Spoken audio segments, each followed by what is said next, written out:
raadiyoo sagalee Oromooti.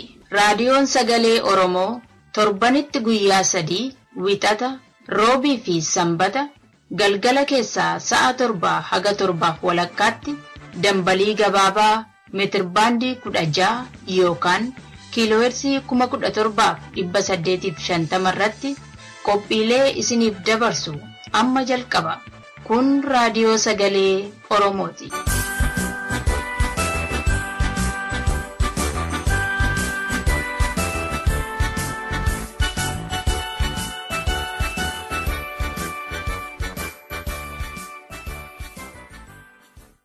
Akkam ooltan dhaggeeffattoota keenya. Kun raadiyoo sagalee Oromootiin kan isiniif darbaa jiru sagantaa keenya 29 bara 2014ti.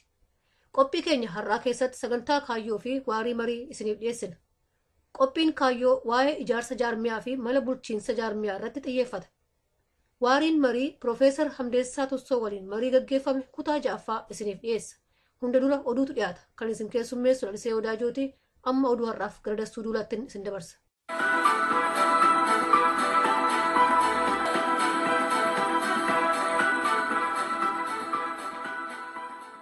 Torbee kana keessa Ingilizii fi Noorweeyitti mootummaa Itoophiyaa irratti mormiin dhiyaateera. Gaafa mudde 3 immoo muummicha ministeeraa Itoophiyaa Berliinitti hiriirri mormii irratti qophaa'aa jira. Manni murtii Wallisoo barataa Oromoo bilisa kan gadhiise achi buuteensaa hin beekamne kan jedhu. Oduu gurguddoo har'a galgalaa isinitti himu keessa jiru akkam jirtu dhaggeeffattoota keenya Andassuu Duulaati. Oromoonni biyya Ingilizii jiraatan roobii darbe Londanitti hiriira bahanii mootummaan Impaaraa Itoophiyaa Oromoota hidhaa fi ajjeesaa jira jechuudhaan balaaleffataa oolan. Hiriirri hawaasa Oromoo UKtiin qophaa'e suni gabaasa dhiitticha mirga dhala namaa Oromoo ragaa jira jedhee kan Amnesty International baatii darbe baase qabatanii fuuldura caffee biyya Ingiliziitti bahaniitu kan isaan mootummaa Itoophiyaa abaaraa oolan. Itti gaafatamaa hawaasa Oromoo biyya UK obbo Amiin Abdallah kanarratti dubbifneerra. Paarlaamaa guddaa biyya UK isa sanduura dhaabbachaa achi keessaa immoo warri paarlaamaa keessatti filame kan Ingilizii, Iskootlaandii fi Ayirlaandii fi kunis UK kan jedhamu achi keessaa haasawaa jiran warra paarlaamaa keessatti filame illee tokko tokko dubbisnee jira. Dhaadannoo keenyaas waan nuti barbaannus waraqata amnestiitii fi waan uummanni Oromoo barbaadus agarsiisee san hunda itti laannee jirra. Gariin isaanii dubbii kana hin laalle jedhan, gariin isaanii deebinee isin dubbisnaa ballamanuu qabaa warri jaanis jira, warri akka jedhamu Ikoromiin fa'aa. Stop supporting racist regime in Ethiopia. UK government. Stop supporting Ethiopian government. Free Ulfana Lelisa. Free Bakkala Garba. Free Oromo students. Oduu wal fakkaatuun Oromoonni biyya Noorweey magaalaa Noorwiik fi naannoo ishee jiraatan kamisa darbe mootummaa Itoophiyaa irratti hiriira bahanii abaaraa oolan. Isaanis mootummaan Impaaraa Itoophiyaan Oromoota ajjeesaa hidhaa fi lafa Oromoo saamaa jira jechuudhaan mootummaan Noorweey gargaarsa akkasaaf hin goone gaafataa oollee jedhe. Achirra kan ture dargaggoo Gammachuu Galataa. Waan uummata Oromoo barattoota Oromoo biyya Itoophiyaa keessa jiranitti miidhaan guddaan hacuuccaan irra ga'u sana beeksisuudhaan magaalaa Naarvik jedhamtu keessatti hiriira ba'an. Raadiyoon sagalee Oromoo uummanni Oromoo dheebuu odeeffannoo qabu baasuu keessatti gahee guddaa gumaachaa jira jedhame. Raadiyoon sagalee Oromoo amajjii 1 bara 2014 tamsaasasaa erga eegalee kaase dhimmoota Oromummaa fi Oromiyaa ijaaran irratti xiyyeeffatee kan inni tamsaasu jaalatamaa fi dhageettii hedduu horachaa jira jedhan dhaggeeffattoonni keenya tokko tokko.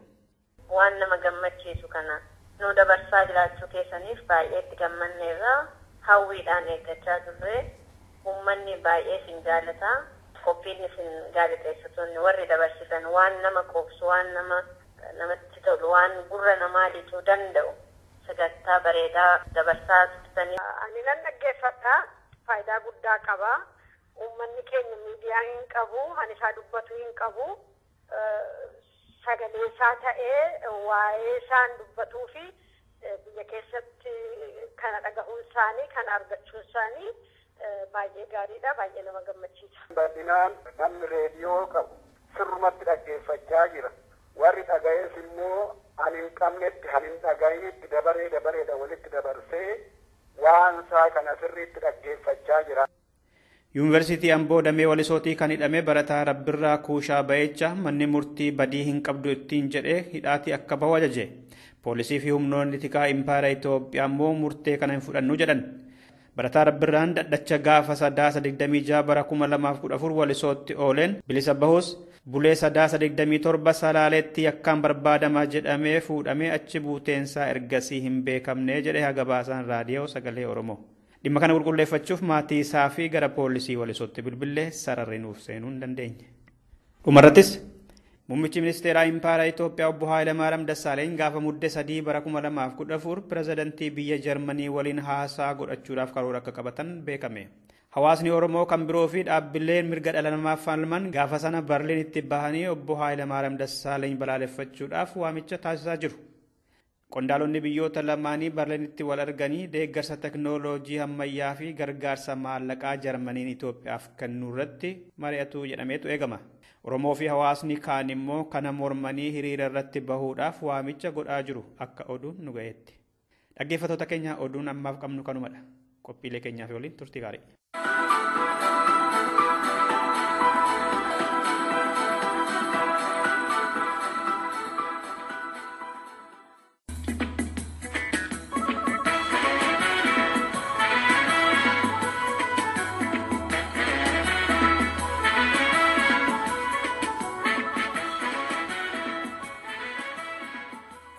Dhaggeeffattoota keenya kabajamoo akkam ooltan kun qophii waarii marii. Qophiin waarii marii torbanetti guyyaa tokko isiniif dabru amma calqaba. Qopheessee dhiyeessaan Jamaal Ibrahim.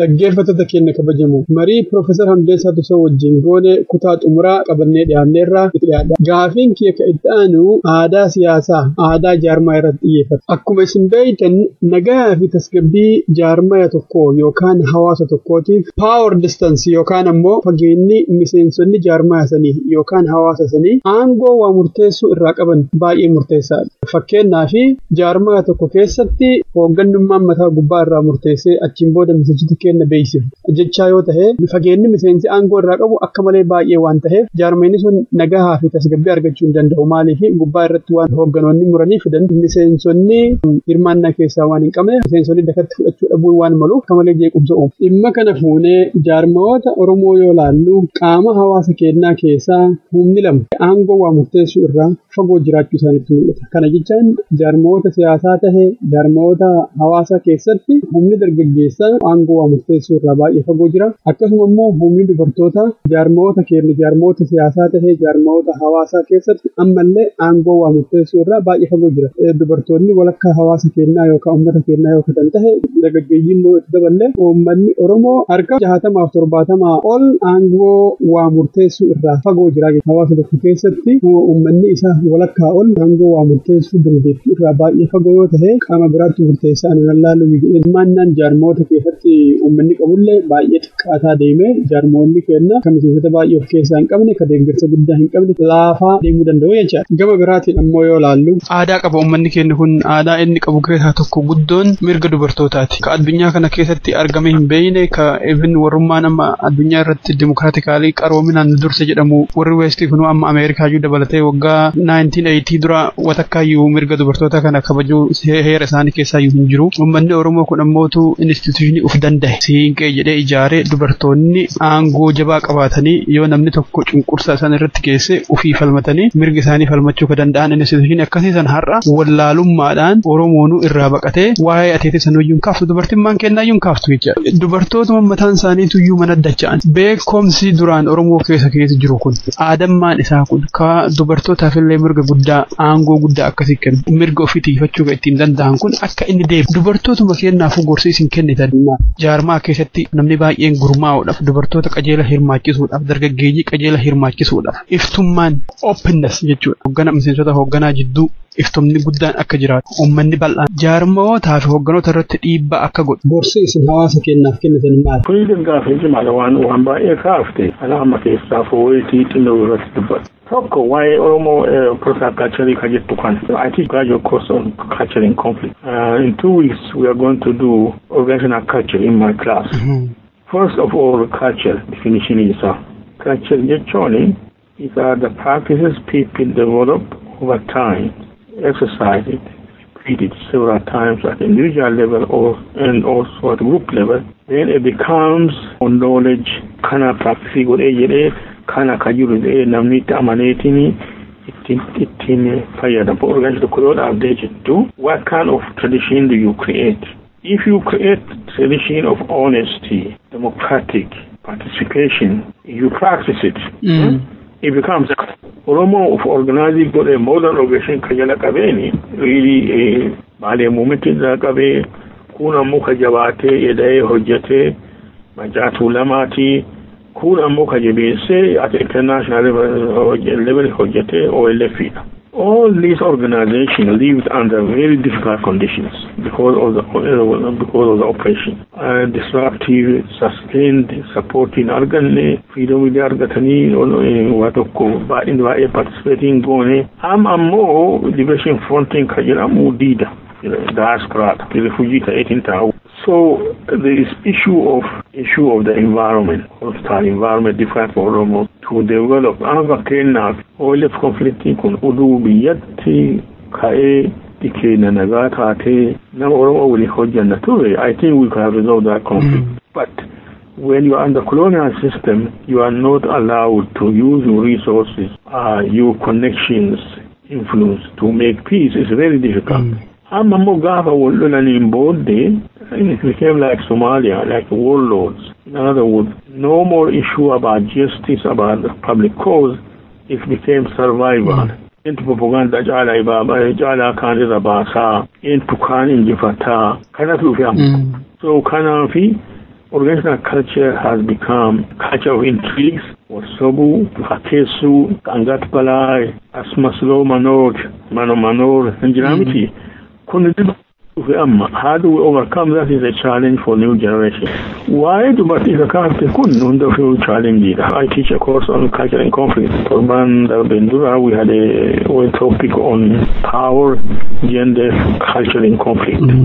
Theory Majiru is really is about men domination, patriarchy. This is manifested in every religion, in every culture almost, south and north. Australia 247 years ago, Australia today, Jordan Rift Valley, Chilufane, Urbara Gote, the case of Swift. So, Kuno Manawano, Wando Nurira, Yolen, Wadu Batiamoko, Urbato Yataniachi, with a face at all. Mali Sini, Yadu Batikuma, Tanil, Nigeria, Man and Yeturinira, Wadu Batikan and Barbadani, Achimofata over Badu. So, Galubati Sini, the actual Kofata over Badu, Yanaki, what it is, Sanina, still our Oromo case. I think there are a lot of things to be done. Education by Etujira. Kesatun already died Kajirukun, Kanarati Walgagaru in Dante. Kesatu women have to speak for themselves. They are very intelligent. Women are very important of human society.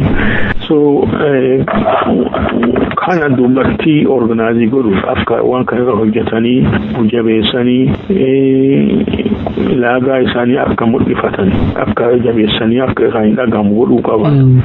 I'm of a the current tendency to suppress the rights of women in the name of religion, to reduce the visibility of women in the name of religion is a very challenge to Oromos.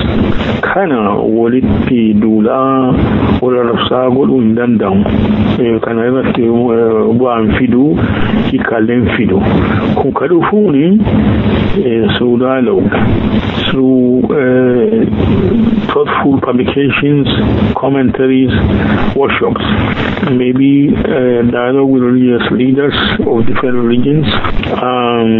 Article tokko jira. Article kun I wrote 1996, I believe. I wrote article on Oromo woman peacemaking, or indigenous Oromo woman peacemaking. Article Sandalu in Dandeta. It became an article on indigenous woman peacemaking. There are issues that have to be done through education, through public awareness. We have a lot to do. Professor Gaafile Singafadhe Maraaf deebii qubsaa naa kennuu keessaniif hedduu galatooma.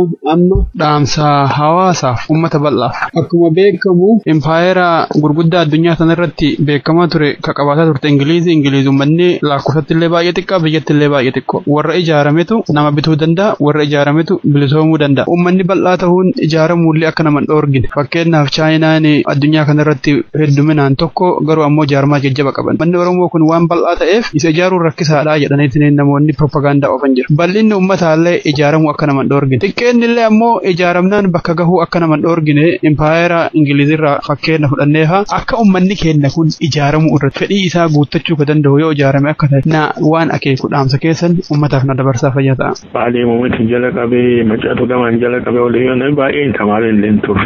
But that's in the past. It's different now. We have much more educated people. Biyyattillee biyya diidaatittillee. So kanaafi Oromooni waggaa dhibba digdamaa soddoma injifatee Oromoon adda. Oromoo 1960s Oromoon adda. Oromoo 1970s adda. So new effort has to be done in the modern context, contemporary context. Information, technology, skills, commitment. Amma dubbiin wadhabbiin waa'ee OLF political organization ka ibaalee ka jiru jira kunniini. But these are not permanent issues. These can be redeemed. The issue jiru a matter of vision, skills, ethics, commitment, endurance. These are the issues. Okay? Isa irratti deebi'uu barbaachisa. So maali Oromoo gorsigiyya waa'ee qotee bulaa deebisee gaafisa. Qotee bulaani gaafa roobu hin beeku. Ka roobuu kaanu hin beeku. Ka jiraatee waan midhaan facaase sanuu qotee qajeelchee haamatee nyaatu kaanu hin beeku. When time to farm, he always does that. Abbaan kiyya akkas hojjetaa ture. Kanaafi nu'u bilisummaan gaafa dhufu hin beeknu. Waa tokko beekna. Oromoon akka cufame hin beeknu. Saba tokko keessatti namni 30,000 yoo hidhaa jiraate, this is a sense of oppression. Saba keessa tokkotti isin amma magaalaa kana bal'isaa jirtani nama kennaa godhaa nama kennu fudhachuuf doottani kanan godhinaa jettee ati yoo donseenii gootu yoo mootummaan si ajjeesu, this is oppression. Okay? These are facts. Kan irraa fagaannee dheennee hin dandeenyu. Dheennee dhokannee hin dandeenyu. Kanaafi namni tokko yoo yaada qabaatee jire yoo if you have conscious, this is the issue that will galvanize something positive. Kanaafi rakkoon adda jiru kuni wadhabbiin adda jiru kuni wanti baalla'aa wanti fal'aa ka olii gadi iyyan kun hundinuu abdiin bulchisuun qabaatu. We should focus our eyes on the prize. What prize? Oromo independence. Oromia shall be free. Dhaggeeffattoota keenya kabajamoo mariin Profeesar Hamdeessaa Tusoo wajjin goone kanumaan xumurame. Marii kanarraa hubannaa guddaa barnoota guddaa akka argattan abdii guddaa qabna.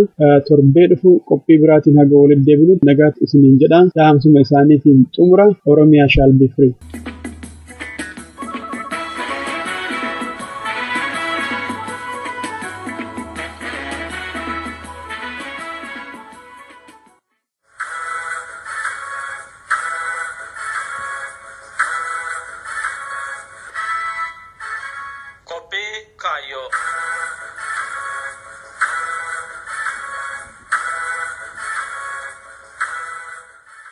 Akkam jirtu dhaggeeffattoota keenya kun qophii kaayyoo har'a galgalaati. Oromoon jaarmiyaa yookaan immoo dhaabbilee siyaasaa, hawaasummaa, kan dinagdee, kan amantaa hedduu qaba keessattuu biyya alaatti. Hedduun isaanii immoo yeroo isaan wal harcaasan, wal caccabsan, warratti duulan, wal komatantu dhagahamaa yoo nagaye yookaan akka barsiifataatti kanatu jira. Jaarmiyaaleen Oromoo kun maaliif wal jala yaa'uu hanqatanii? Maaltu isaan hanqataa? Gama aadaaf gama ammayyaatiin maal ta'uu qaba ture ka jedhu irratti mari'annee falasaallee akeekna jechuudha. Qophii keenya har'aatiin. Kana kan goonu sadii taaneetu. Aliyyii Galatoo, Dhaabasaa Waaqjiraa fi Andassuu Duulaati. Marreen waliin turaa dhaggeeffattoota keenya. Tole Aliyyii yoo akka walii galaatti ilaalle jaarmiyaaleen kamiyyuu haa ta'ani biyya alaa kana ka jiran ijaarsi isaanii maal fakkaata?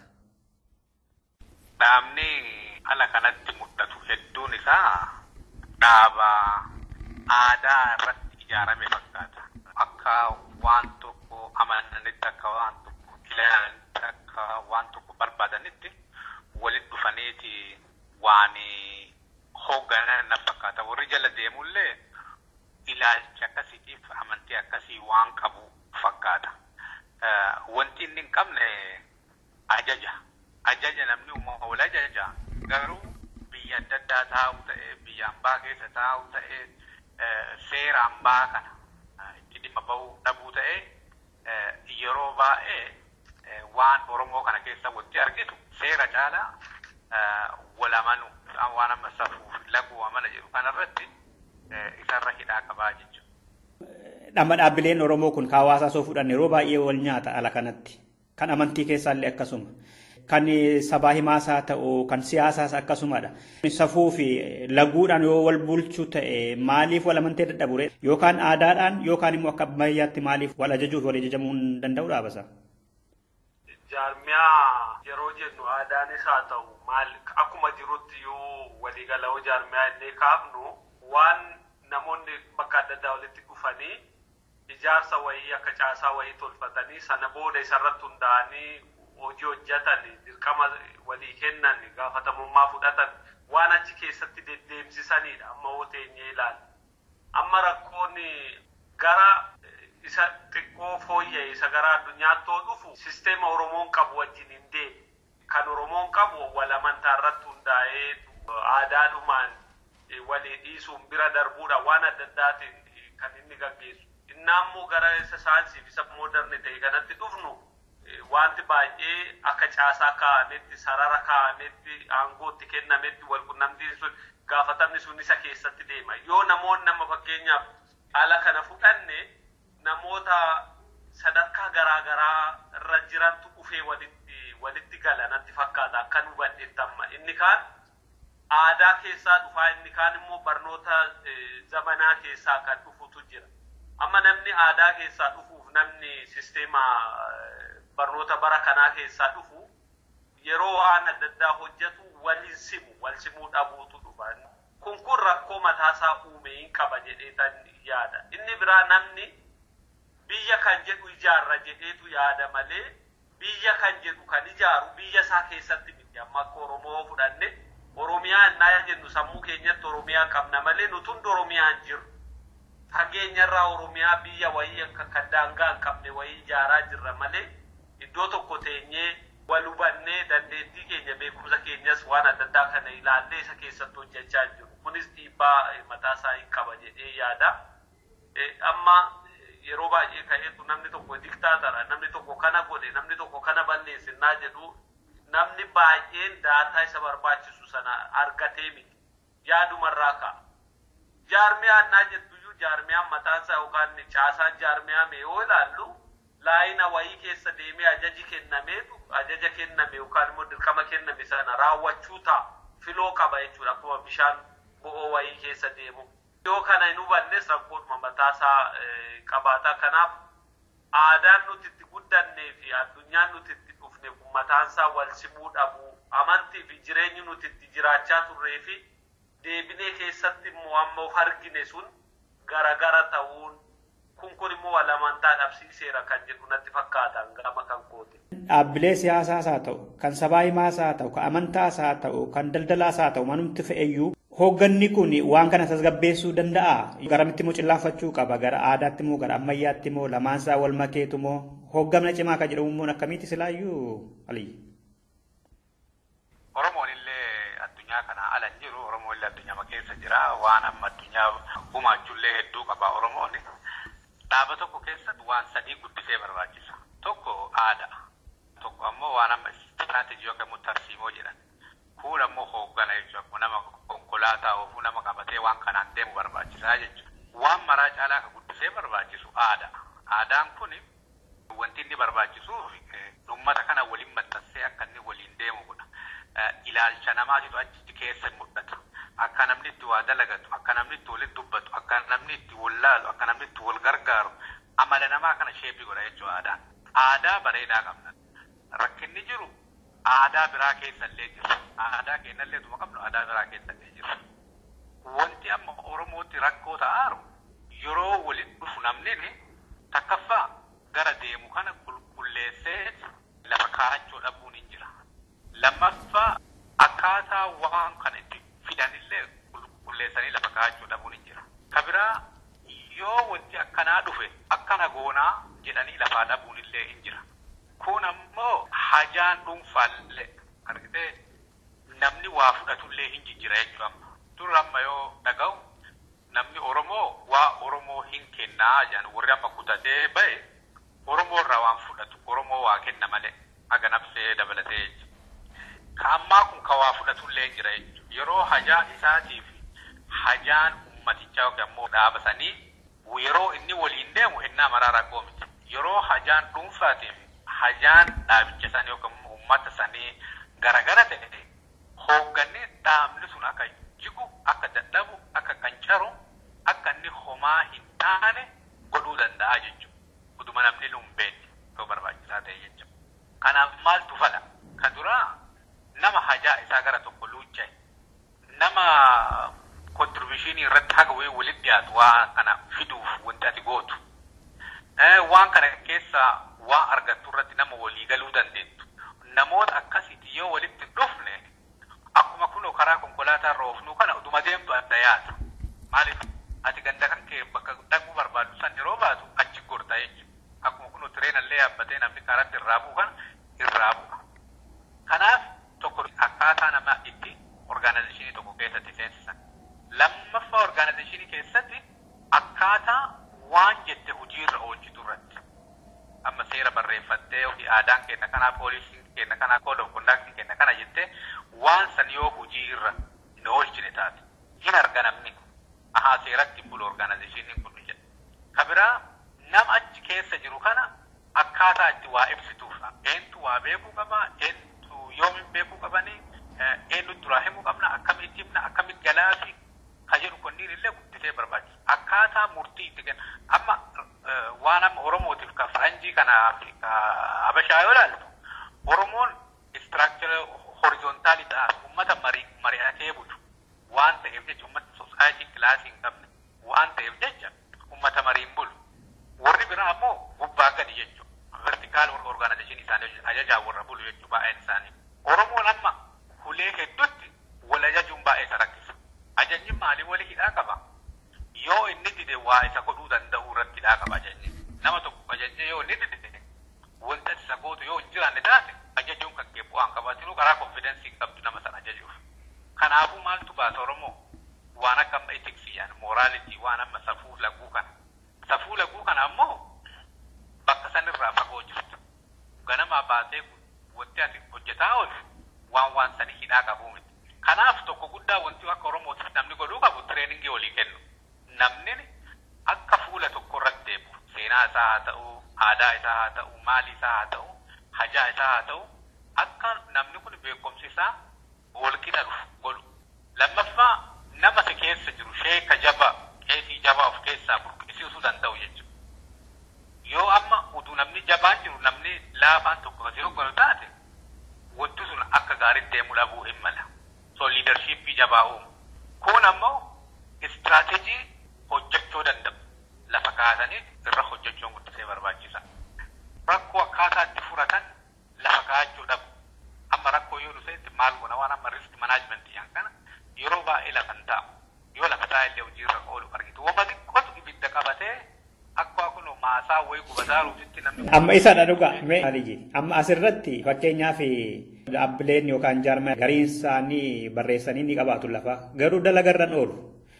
Yookaan isa hoogganaa sanatu dubbii balleesseetu akka inni dadhabu godhama. Yookaan immoo hoogganni akka gaariitti otoo gaggeessaa jiru warri jalaa immoo kaardii fudhatanii waggaa deeman agarta billittoo amantaa ganda kana kanaan waggaa dubbii kaasanii ibidda qabsiisantu mul'ata. Isaan kun kunoo maalirraa dhaabasa? Dhaggeeffattoota keenya kanaa fi kabiroo mariin keenya immoo dafinoo yookaan immoo wixata dhufu itti fufa. Kanarraa kanumaan xumurreerra.